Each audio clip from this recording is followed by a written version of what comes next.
कृष्ण चंद्र भगवान की जय।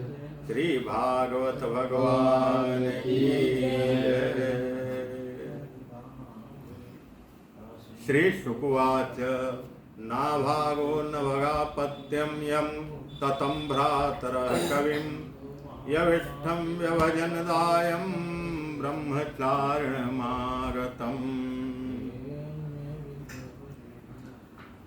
श्री सुखदेव जी कहते हैं कि हे परीक्षित, मनुपुत्र नभग का पुत्र नाभाग था। मनु जी के कई पुत्र हुए, उन पुत्रों में एक नभग नाम के पुत्र थे और उनके जो पुत्र हुए नभग के, उनका नाम नाभाग पड़ा।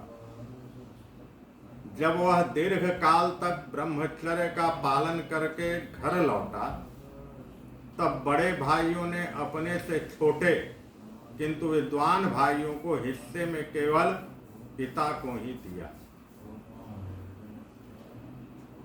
ये नाभाग बड़े ब्रह्मचर्य थे, संत थे। घर छोड़कर वर्षों चले गए तप करने। तपस्या आदि करके जब घर लौटे तो घर लौटने पर इनके भाइयों ने घर का विभाजन कर दिया और घर का विभाजन करके सारी संपत्ति आपस में बांट ली और इनके हिस्से में केवल पिता को दे दिया। कहा तुम्हारी संपत्ति ये वृद्ध पिता है, इसी संपत्ति को तुम अपने पास रखो और जो चाहे तो करो। इस तरह नाभाग को अपने हिस्से में पिता मिला। तो उसने अपने भाइयों से पूछा कि आप लोगों ने मुझे हिस्से में यह क्या दिया? तो उन्होंने कहा कि मैंने तुम्हारे हिस्से में पिता को दे दिया है, अब तुम उन्हें अपने पास रखो, उनका पालन पोषण करो। तो यह देख करके पिता ने नाभाग से कहा, अपने छोटे पुत्र से कहा पिता ने कि हे बेटा, तुम उनकी बात पर ध्यान मत दो। देखो, ये बड़े बुद्धिमान आंगिरस गोत्र के ब्राह्मण, क्योंकि पिता को ये चिंता हो गई कि सभी भाइयों ने सारा धन बांट लिया आपस में, लेकिन मेरे छोटे पुत्र को कुछ मिला नहीं और हिस्से में मात्र मुझे दे दिया। इस बुढ़ापा में चाहिए था कि सारे पुत्र मिलकर मेरी सेवा करें, मेरी देखभाल करें, लेकिन सारे पुत्रों ने चालाकी करके सिर्फ छोटे भाई के हिस्से में पिता को डाल दिया। तो पिता ने सोचा कि मेरे पास तो इसको कुछ देने के लिए अब बचा भी नहीं है, लेकिन कोई उपाय तो लगाया ही जा सकता है जिससे इसको धन की प्राप्ति हो। तो पिता ने कहा कि देखो, अभी आंगिरस गोत्र के ब्राह्मण इस समय बहुत बड़ा यज्ञ कर रहे हैं और तुम मेरे विद्वान पुत्र हो। वे प्रत्येक छठे दिन यज्ञ में कुछ न कुछ भूल कर बैठते हैं, प्रतिदिन भूल नहीं करते हैं। प्रत्येक छठवें दिन जो है वह यज्ञ में कुछ भूल कर बैठते हैं। तुम उन महात्माओं के पास जाकर उन्हें वैश्व देव संबंधी 2 सूक्त बता दो। जब वे स्वर्ग जाने लगेंगे तब यज्ञ से बचा हुआ अपना सारा धन तुम्हें दे देंगे और इस तरह तुम्हें धन की प्राप्ति हो जाएगी। इसलिए अब तुम उन्हीं के पास चले जाओ। तो जैसा पिता ने कहा, नाभाग ने वैसा ही किया। वे आंगिरस गोत्री ब्राह्मणों के यज्ञ में गए। जाकर के पिता के कहे अनुसार उन ब्राह्मणों को उन्होंने 2 सूक्त बताया। तो ये आंगिरसी गोत्र वाले ब्राह्मण बड़ी प्रसन्न हुए और जब उनका यज्ञ पूर्ण हो गया, वे स्वर्ग जाने लगे। तो उन्होंने उस यज्ञ की बची हुई सारी संपत्ति उस नाभाग ब्राह्मण को दे दिया।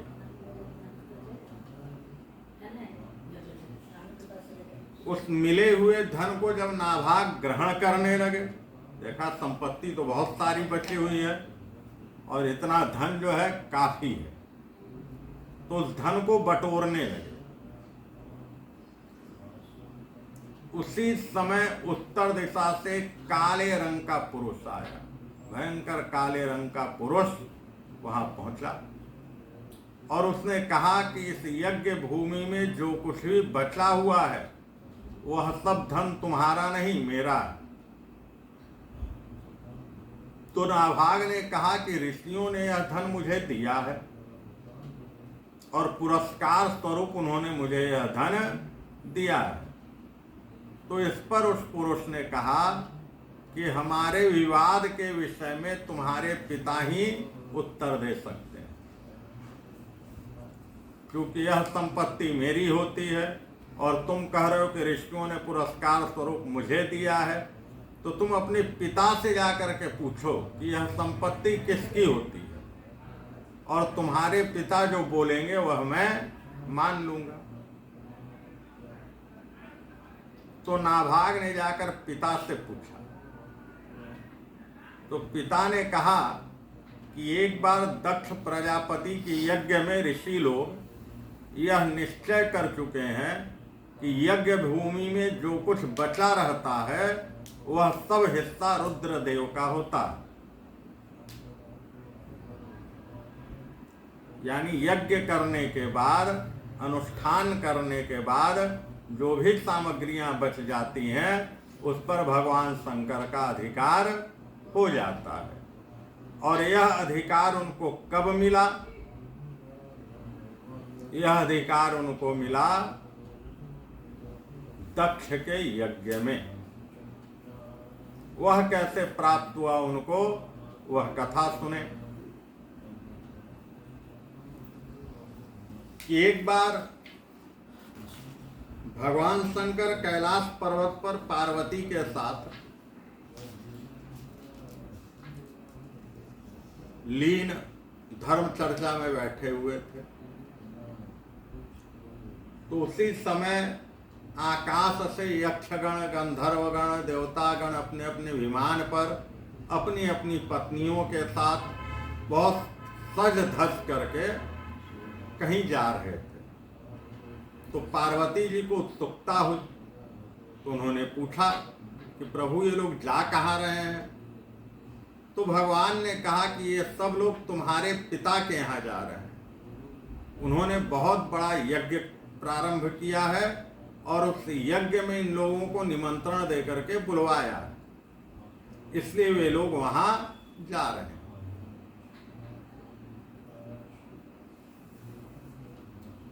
तो पार्वती ने कहा कि फिर उस यज्ञ में तो हमें भी चलना चाहिए, पिता का यज्ञ है, चलना हमें भी चाहिए। तो भगवान शंकर ने कहा कि इंतजार करो, अभी तक तो निमंत्रण आया नहीं है, अगर निमंत्रण आ जाए तो चला जाएगा। तो पार्वती ने कहा कि पिता के घर में कोई यज्ञ हो तो निमंत्रण की आवश्यकता नहीं होती है। पिता के घर में, गुरु के घर में, भगवान के मंदिर में बिना बुलाए चले जाना चाहिए। वहां बुलावे की या निमंत्रण की आकांक्षा नहीं रखनी चाहिए। तो भगवान शंकर ने कहा कि हे पार्वती, यह तो उचित है कि अपने पिता के घर में बिना बुलाए भी चले जाना चाहिए, लेकिन कभी कभी परिस्थितियां ऐसी हो जाती हैं कि वहां निमंत्रण मिलने के बाद भी नहीं जाना चाहिए, क्योंकि अपमान होने का भय होता है, अपमानित होने का भय होता है। तो पार्वती जी जिद कर बैठी कि चाहे जो भी हो लेकिन मुझे वहां जाना है। तो भगवान शंकर ने कहा कि हे पार्वती सुनो, आज से बरसों पहले तुम्हारे पिता को यह लगा कि मैंने उनका अपमान कर दिया और इस कारण हम में और उनमें मतभेद हो गया। उन्होंने काफी तिरस्कृत तरीके से मेरी अवहेलना की, और यहाँ तक स्थिति यह हो गई कि हमारे गणों में और उनके गणों में आपस में युद्ध भी हो गया। लेकिन किसी तरह बात संभाल कर मैं वहां से चला आया, और तुम्हारे पिता द्वेष करने लगे मुझसे। तो कहा द्वेष का कारण क्या है? कहा कारण बस इतना है कि तुम्हारे पिता दक्ष प्रजाओं के पति हैं, उनके अध्यक्ष हैं, तो उनका ओहदा सबसे ऊंचा है। और एक समय की बात है कि उनकी सभा में सारे देवगण आकर के बैठे हुए थे, मैं भी वहां बैठा हुआ था, और उसी समय तुम्हारे पिता वहां पधारे। उनको देख करके सब लोग खड़े हो गए, लेकिन मैं अपनी जगह पर बैठा रहा, मैं खड़ा नहीं हुआ। और इस बात को उन्होंने अपने हृदय में बैठाया। उनके अहम पर चोट लगा, और चोट लगने के कारण वे तिलमिला गए, और उन्होंने बहुत सारे अपशब्द मुझे कहे। जबकि उनको तो यह समझना चाहिए था कि मैं उनका दामाद हूं, उन्होंने तुम्हारे साथ पाणी ग्रहण कराया है, और इस नाते तो मैं उनसे श्रेष्ठ था। उनका दामाद होने के नाते मैं उनसे श्रेष्ठ था, मगर फिर भी उन्होंने मुझे अपमानित किया, और अपमान झेलकर मैं चुपचाप वहां से चला आया। लेकिन फिर भी मेरे मन में कोई विकार नहीं, उस मान अपमान का कोई विकार मेरे अंदर नहीं रहा। लेकिन तुम्हारे पिता ने वह बदला लेने के लिए इस इतने बड़े यज्ञ का आयोजन किया, और उसमें हम लोगों को निमंत्रण नहीं किया। तो ये हमारा अपमान करना चाहते हैं, और इस कारण बिना बुलाए वहां जाना उचित नहीं है। और यदि तुम ऐसा करोगी तो संभवतः वे तुम्हारा भी अपमान कर बैठे। तो पार्वती ने जिद पकड़ा और कहा कि चाहे जो हो मैं वहां जाऊंगी, क्योंकि पिता का घर है, वहां बहनें आई होंगी, माता हैं, पिता हैं, अपने स्वजन हैं, बंधु बांधव हैं, सबसे मुलाकात होगी। क्योंकि विवाह के बाद फिर पार्वती कभी गई नहीं थी, नहीं कैलाश पर ही रह रही थी, तो यह मौका भी मिला उनको। तो शिव जी ने बहुत समझाया, लेकिन पार्वती नहीं मानी। तो अंत में शिव जी ने कहा कि ठीक है, जिसके भाग्य में जो लिखा होता उसको टाला नहीं जा सकता। यद्यपि कहा जाता है कि भावी मिटने की क्षमता भगवान शिव रखते हैं, किसी के ललाट पे लिखे को भगवान शिव मिटा सकते हैं, लेकिन पार्वती के ललाट पर लिखे को भगवान शिव भी नहीं मिटा सकते। प्रयास तो उन्होंने किया, लेकिन मिटा नहीं सके। तो उन्होंने नंदी जी को आज्ञा दी कि तुम इन्हें इनके नैहर पहुंचा दो। पार्वती जी नंदी जी पर सवार हुई और सवार होकर अपने नैहर को चली। वहां पहुंची, पिता ने देखा, मुंह घुमा लिया। माता देखकर प्रसन्न हुई, गले से लगाया। कुछ बहनों ने देखा, उनको भी प्रसन्नता हुई। जो जिस भाव से मिला उस भाव से सबसे मिली, और घूमते हुए यज्ञ मंडप पर आई।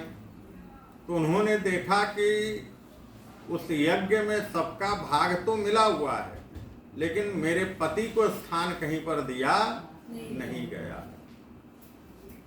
तो उन्होंने पूछा, इस यज्ञ में मेरे पति को क्यों नहीं स्थान दिया गया?